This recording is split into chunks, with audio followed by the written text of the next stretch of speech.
Greetings, I am the wrestling fan. I may not be the best wrestling fan, but I am the finest. And welcome to another rendition of The Wrestling Fan's PPV Reactions, where this time I take a look at Money in the Bank 2016.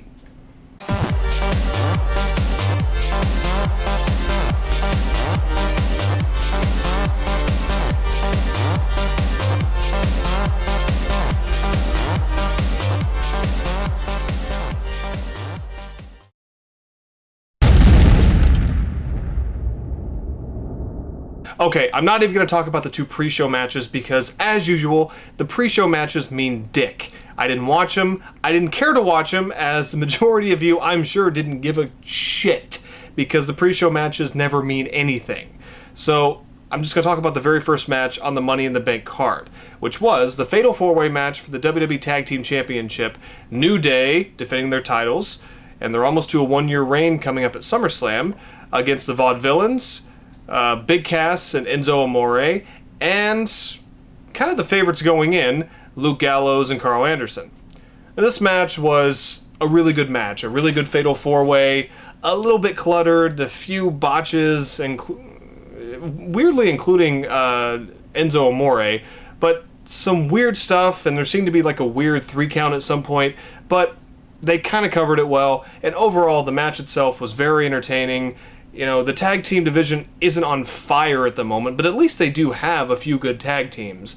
I was kind of polling for Gallows and Anderson to win the tag team titles just because I really want them to win it. But at the same time, I love New Day. They're entertaining as hell. And keeping the belts on them, which they did, they won the match, is a good idea. At least to let them have them until SummerSlam so they can have that one-year reign, because frankly they've earned it and they've brought interest back to the tag team division because they're just so damn entertaining and their matches are usually pretty top-notch.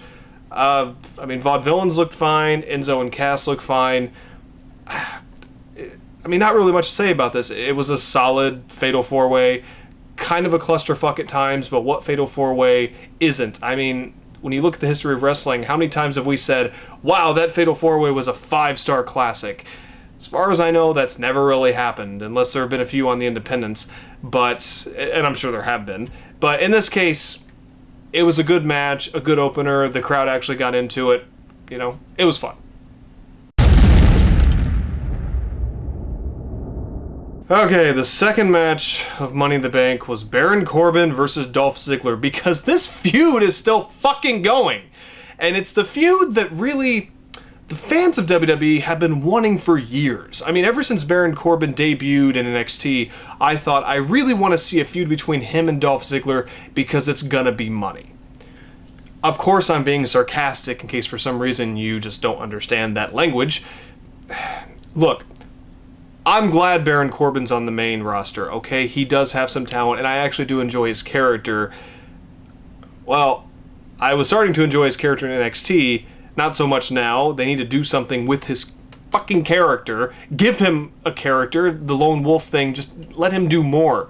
And I do love Dolph Ziggler, just like most people do, but it's obvious at WWE they have no faith in Dolph Ziggler. He's never going to be in the main event scene ever again. He's barely a freaking mid-carder. I mean, this feud, I like feuds where there's no title involved. I like that. You can make them really interesting where it's just about wins and losses and trying to one-up the other guy. I like feuds like that. Sometimes I enjoy them more than feuds that actually have a world title or a mid-card title in them. But there's nothing going with this feud. There's nothing interesting being done with it. They're having good matches, like this match at Money in the Bank. It was a good, solid match, and Baron won, which, good, he got another win. At the same time, I feel horrible for Dolph Ziggler because what the fuck are they doing with him? Why did he re-sign last year? I think it was last year. He was going to leave. Why did he re-sign?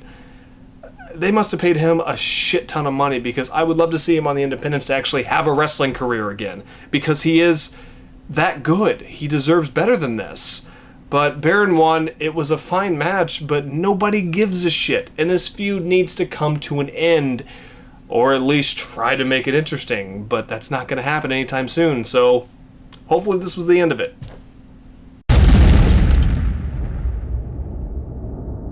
Okay, the next match was Charlotte and Dana Brooke versus Becky Lynch and Natalya. I completely forgot this was a match that was going to be on the damn card, and it seemed like the crowd did too. They really didn't care. The booking of the women's division right now is kind of in the trash. It's not going anywhere. I like Charlotte as champion, minus her very weak mic skills, but she's good in the ring. Natalya is superior to her, but for some reason they're just not wanting to pull the trigger on her. I think they're really banking on, and you'll see what I did there in a second, Sasha Banks Charlotte at SummerSlam, which I want to see that match too. That match needs to happen at SummerSlam, and Sasha needs to be given the green light if she can stay healthy.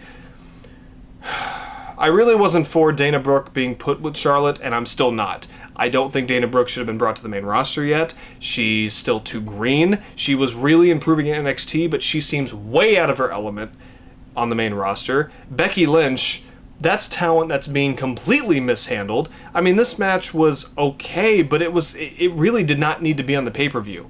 And I'm glad that they're trying to have a women's match every pay-per-view, but this one really should have been on the pre-show. I'm sorry, like, I'm completely behind the women's division. I love women's wrestling, but this match meant fucking nothing. Except there was a heel turn at the end after Charlotte and Dana Brooke won. Natalya turned on Becky Lynch, which...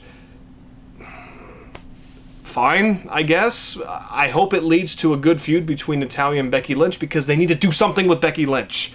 Because it's a complete waste of talent. She's been spinning her wheels ever since she came up to the main roster. I'm glad she was in the triple threat match at WrestleMania, but Jesus Christ, they don't know how to book the women's division right now, and it's almost in shambles. So Sasha Banks has come back. She came back on Monday. I really hope... I really freaking hope that it improves from here, but this match honestly meant nothing. Okay, Apollo Crews and Sheamus. Apollo Crews beat Sheamus. Fantastic. Why do I care? It's another feud that really means nothing. Apollo, I think, was brought up way too soon. Not because he's not talented. He's very talented, but he is as bland as bread. He has no character, he has no personality, and they didn't leave him in NXT long enough for him to get one. And he's a fantastic wrestler, but he's boring, and I like him a lot. And Sheamus I've never liked. For anyone who's been a Show of My Fans since the heyday, the beginning of my show, I've never really liked Sheamus. He's improved a lot. I've enjoyed his character at times, but I really am not a huge fan of Sheamus. So this match I didn't give two shits about, and the crowd didn't really seem to either. Apollo Crews won. Great. But again, they're bringing up people from NXT way too fast. Apollo Crews could have had a nice feud with Samoa Joe over the NXT title and really have built up his credentials. And they just pulled the trigger way too soon, and now he's stuck in these stupid feuds with Sheamus. What's the point? Another match that could have been on the pre-show, and we wouldn't have even noticed. So, yeah.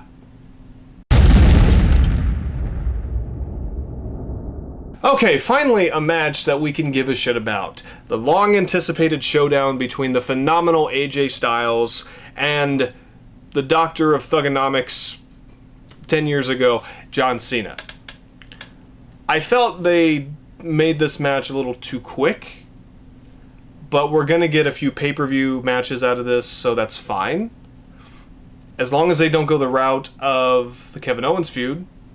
Now, Kevin Owens beat John Cena clean, so at least he had that going for him, but then he lost 2 straight. Owens should have been the one that dethroned Cena as U.S. champion. I've said that before. I won't go into it again. I was really pulling for AJ in this match, not because, you know, I hate John Cena. I do like John Cena a lot. I'm glad he's back. But AJ has lost enough. You know, his feud with Roman Reigns was fantastic. For the most part, the matches were at least fantastic. The 2 pay-per-views matches they had at Extreme Rules and Payback were both great matches. Like, matches you would watch again. They were very good. But he can't keep losing, and luckily he didn't, even though he cheated to win. Gallows and Anderson helped him, even though Styles doesn't like it. It's weird. It's like, is he a heel? He is a heel, is he not? I don't know. The match failed to live up to the hype. It's been said in reviews, Cena looked very rusty. AJ is really at the top of his game very quickly in WWE, and Cena looked very out of place. Half of the match, it was kind of boring and just didn't seem to click. But after that, both men did seem to click. But honestly, AJ brought a little out of John Cena, but not what I really wanted. I don't know, I was just kind of bored with a lot of the stuff he was doing. I mean, eventually we'll get kick out of finishers and all this other crap and blah, blah, blah, blah, blah. And I know that's what a wrestling match is supposed to be or can be, but I don't know, the match, it didn't click with me.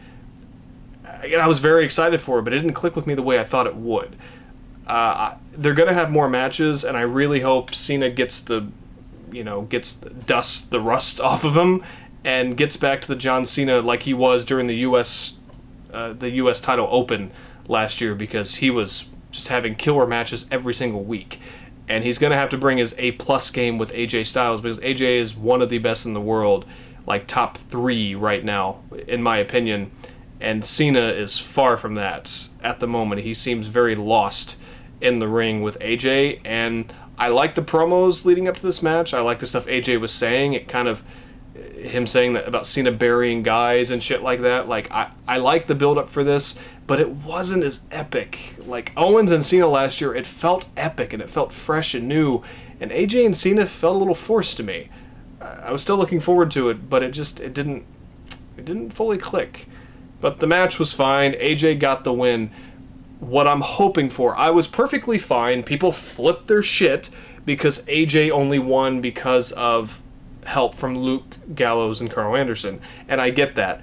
But I think this is what they're going to do if they're smart. He wins the first match by cheating. The second match, Cena barely wins. And Gallows and Anderson, they try and interfere again. And that'll probably be at Battleground.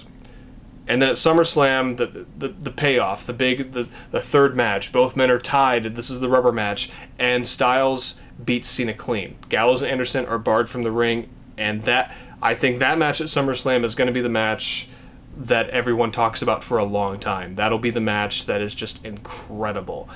That's where I hope they go with this. It should be Styles winning 2 matches to 1. If Cena wins the next 2, I'm going to barf. I'm going to fucking barf. Because if they're really getting behind AJ Styles, this will prove it. If he can beat John Cena 2 matches, because they fucked up with that last year with Kevin Owens, and I'm still irritated with it, don't do that with AJ Styles. Don't. Especially with the brand split coming. Just don't do it. So, it was still a good match. It was really the first above average match of the night. It was very good. I just hope the next ones are better. Okay, next up is the Money in the Bank ladder match for the Money in the Bank briefcase for a future shot at the WWE World Heavyweight Championship at any time of their choosing. Now, I was watching this with some friends, and I told them, I was like, Dean Ambrose is going to win. When reports have been saying that it looked like Kevin Owens was going to win, and Kevin Owens is my favorite wrestler, and has been for a long time, so I was really hoping Kevin Owens was, but with the whole shit going on with the Shield, I knew Dean was going to win, and frankly, he needed it. Because he's been in worthless feuds since last year, hell, the last couple years, and he needed that main event push. And lo and behold, he won. Not to my surprise, much to my friend's surprise, and I'm fine with it. I'm perfectly fine with it. Because I know Kevin will be okay, but everyone in the match, they had their moments, and at first the match just kind of seemed to just be a normal Money in the Bank ladder match, but they started pulling out some different tricks and some different moves with the ladder and some other stuff, and I really got into it. And it was very well put together, very well booked, and I highly recommend watching it if you haven't. It's a really good Money in the Bank ladder match, one of the better ones of the past couple years. But Dean Ambrose won, and I was excited for him to finally get that, and the crowd really seemed to love it, that they're finally pushing a top babyface that's not Roman Reigns, when Roman's getting booed out of the building everywhere he goes. So I was okay with it, and the match was very good, a very good Money in the Bank ladder match. Okay, Rusev versus Titus O'Neil for the U.S. title. I didn't care. And I like Titus O'Neil. He's fine. He has charisma, but he sucks on the mic. The whole Rusev U.S. title thing with Lana, that just feels like a year and a half ago, and WWE already fucked it up, and I really don't care. I really don't care, and I didn't care about this match. People, they did this whole thing where Rusev beat Titus and then went and talked shit to his kids. I actually like that, but at the same time, I barely paid attention because I did not care. Rusev won, and I don't care. So the highly anticipated rematch for Rollins for the WWE World Heavyweight Championship that he never lost. He had to vacate late last year, where it was Seth Rollins versus Roman Reigns. The much beloved Roman Reigns, the face of the WWE, the new face. The main event of Money in the Bank. I was kind of hoping they'd put this match off for a little while, but at the same time, you got to capitalize on Seth's return. I get it. I wasn't expecting a lot out of this match, but quite frankly, it flowed really well. It was well booked, and the two had great chemistry together. It's one of Roman's best matches in a while, minus his matches with AJ Styles. And they worked very well together, and Roman worked heel almost the entire match, and not just a subtle heel, like in your fucking face heel. And that is the Roman Reigns that they need to give to the fans. The heel version of Roman Reigns. He will be money. Roman Reigns as a heel will be fucking money. Just watch this match. It worked. It was great. It's exactly where he needs to be. And I think they may be going in that direction. Unfortunately, Roman has been suspended for 30 days because of some kind of drug violation. I will talk about that in another video coming out after this one, so I won't get into it. But the match between him and Seth was very, very good. I enjoyed Roman working as a heel, and Seth getting the snot kicked out of him for a lot of the match, and the ending surprised me. It really did. Seth reversed a spear into a pedigree. I've never seen that before. That was great, and the crowd popped. And then he hit another pedigree, and he won. Seth Rollins won. He pinned Roman Reigns clean. When was the last time Roman Reigns got pinned clean? Like, clean. He's been pinned a couple times, like against Bray Wyatt, but I think there was some interference. There may not have been, actually. Bray may have beat him fair and square, but it hasn't happened very often. He's been booked like John Cena, except not as strong, but close enough. But it was shocking, and I was like, okay, like Seth Rollins won the title, but I knew, I'm like, Dean has to be coming out. And he did. And he came from behind, the crowd exploded, hit him in the head with the Money in the Bank briefcase. Kind of a heel thing to do, but it's obvious they're not turning Dean heel. He's going to be like Stone Cold Steve Austin, like in the middle, a tweener, and that's exactly where Dean needs to be. He can appeal to the male fans that way, but also still appeal to kids and women, which he does.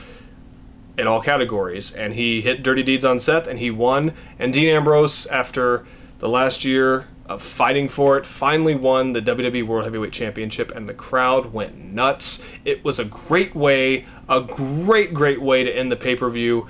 And like I said, Roman and Seth had a great match, and I would have been okay with it ending there. And then we get this little cherry on top of the sundae.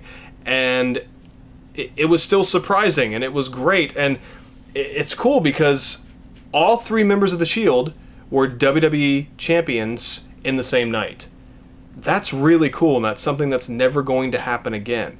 And it shows how much the Shield has dominated the last couple years. It's really been all about the Shield, which is a good thing, but at the same time it is kind of a bad thing because it's held down other talent. It's not the Shield's fault, but it's WWE's fault. But at the same time, all three members of the Shield, they are talented. Yes, Roman does have some talent, but I was so happy for Dean to finally get there, to get to the mountaintop, and I was excited to watch Raw the next night. I was actually excited for once, and it wasn't that great of a Raw, but I was excited to see Dean with the belt and to see him as champion, and the crowd loves him as champion already. And they had to get the belt off Roman Reigns. Ratings have been plummeting. House shows with Roman Reigns have been plummeting. Turn Roman heel, keep Dean the way he is, and Seth can be a babyface now. He's already a babyface, just keep him babyface. And you'll have some great feuds and some great matches and some great moments. And at the end of this pay-per-view, it was almost like a little bit of light at the end of the tunnel where it was completely dark, and then finally we're getting a little bit of light. and that's what Dean winning was. Like, I have been so bored with Dean Ambrose and his character for the past few months. I like Dean a lot, but I was really getting tired of his in-ring work, and he was getting stale, and I was tired of his character. But this, finally, he reached the mountaintop, and he did it. Or WWE let him do it. It's fake. But I was so excited for Dean. I was really happy for him. He deserves it. He's worked hard. And I was excited to see what happened on Monday, like I said. So the pay-per-view did exactly what it was supposed to do. So yeah, Money in the Bank was kind of a mixed bag. The first half was really not that great. The second half was a lot better with AJ Styles, John Cena, the Money in the Bank ladder match, and the main event, and then the cash-in by Dean Ambrose. Fantastic. The majority of that was really good. And for a pay-per-view to have 3 matches that you can go back and watch again, or technically 4 if you count the cash-in, that means you did a good job. And it was definitely the best Money in the Bank pay-per-view in a while.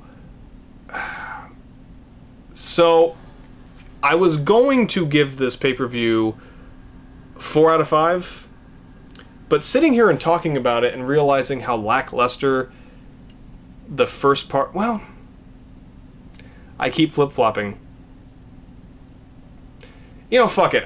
It was the best WWE pay-per-view of the year so far.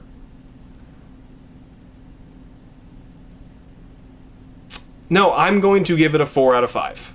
I am. I almost don't want to, but the Tag Team Fatal 4-Way was fine for what it was. It was a good opener. It was fine. AJ John Cena was a good match. It eventually became a really good match. The Money in the Bank ladder match was very good. The main event was very good. And Dean cashing in and doing that, that's fantastic. That's great. So really, it did a lot more than even the past couple pay-per-views. Even with AJ and Roman headlining, there wasn't much else to offer the last 2 pay-per-views. I mean, the Fatal 4-Way for the Intercontinental title at, I believe, at Payback, you know, that was probably the best pay-per-view match of the year so far for WWE, and it was. But in terms of an entire pay-per-view, Money in the Bank is probably the best one WWE has had in 2016. So I think that deserves a 4 out of 5. I liked it a lot. And like I said earlier, it made me want to watch Raw the next night, and that usually doesn't happen. Even after WrestleMania, which I'm usually excited for the Raw after, I really wasn't. So it did its job. So, those are my reactions to WWE's Money in the Bank 2016.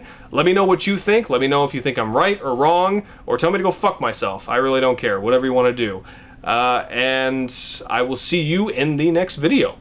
Later, bitches.